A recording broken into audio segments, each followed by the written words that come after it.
Hey, how's it going? It's Lawrence Monterosa with the Monterosa Real Estate Team.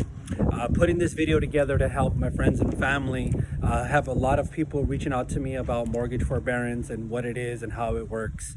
And I want to let you know there is two different types of forbearance programs with your lender. There's a forbearance program directly through your lender, which has some limitations to it. There's also a mortgage forbearance program that's offered through Fannie Mae and Freddie Mac.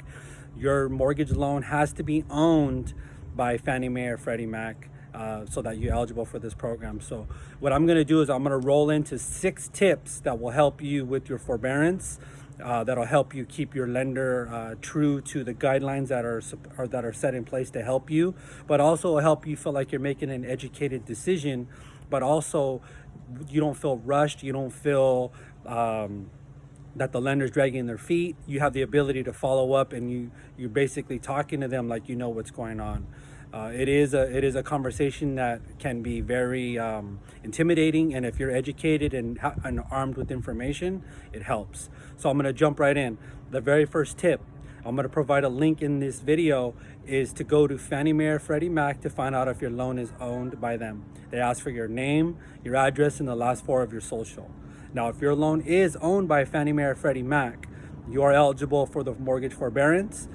Any payments that you're behind or do get behind, they can and will add them to the end of the loan. You need to be very forward with that. You need to be very pushy and don't accept that they say you're not eligible for that. If your loan is owned by Fannie Mae or Freddie Mac, you are eligible to add those payments to the end of the loan.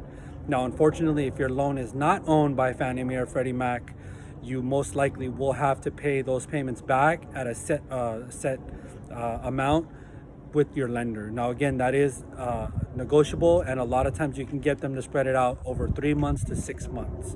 All right. Tip number 2, have a paper and pen ready when you're calling your lender.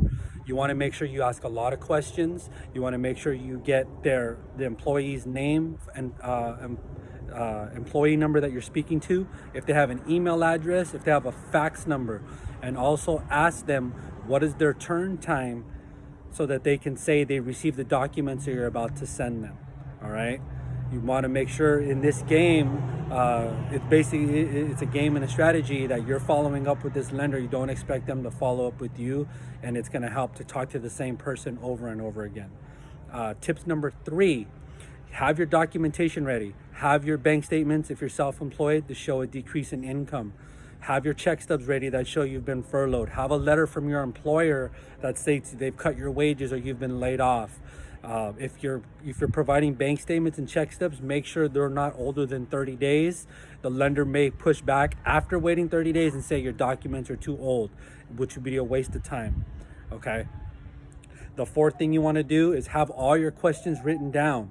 Any question, no question is a dumb question, even if you ask the same question twice. You want to make sure you feel comfortable with the information that they're providing you, and we want to make sure that you get through this so that you can alleviate some of the stress and anxiety that this may be causing. Okay.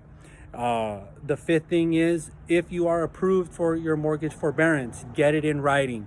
Get the payment expectations in writing.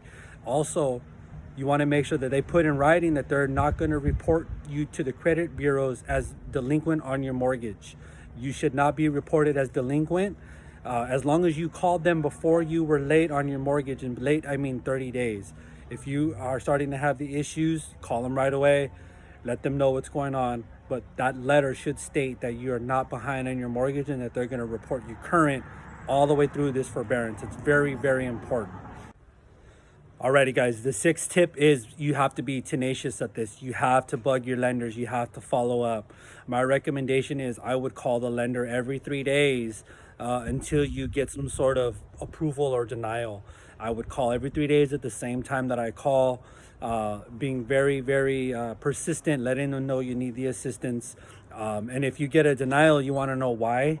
And you want them to send it to you in writing. Have them issue you a statement that says the reason why, and that way you can try applying again to see if you can alleviate the reason why they said you were denied, and try again. Again, if you guys need any help with this, give me a call. I'm at 408-418-6702. My assistance is absolutely free, guys. The reason why I'm willing to do this is because I've been in this situation before personally myself. I do know what it feels like to lose a job, have your income, cut. I know the stress that it puts on your family. I totally understand it. I've been through it, and that's why I like to help. So if you need help, if you know someone that needs help, don't just sit there and be. There is help for you. Just don't sit there and expect nothing to happen. Reach out to me. All inquiries are confidential. I'm not going to share with nobody. It will stop with me. I'll provide guidance. I'll provide, assistance to help you get through this. So family and friends, if you know somebody who needs this help, feel free to send them this video. And let's get through this, guys.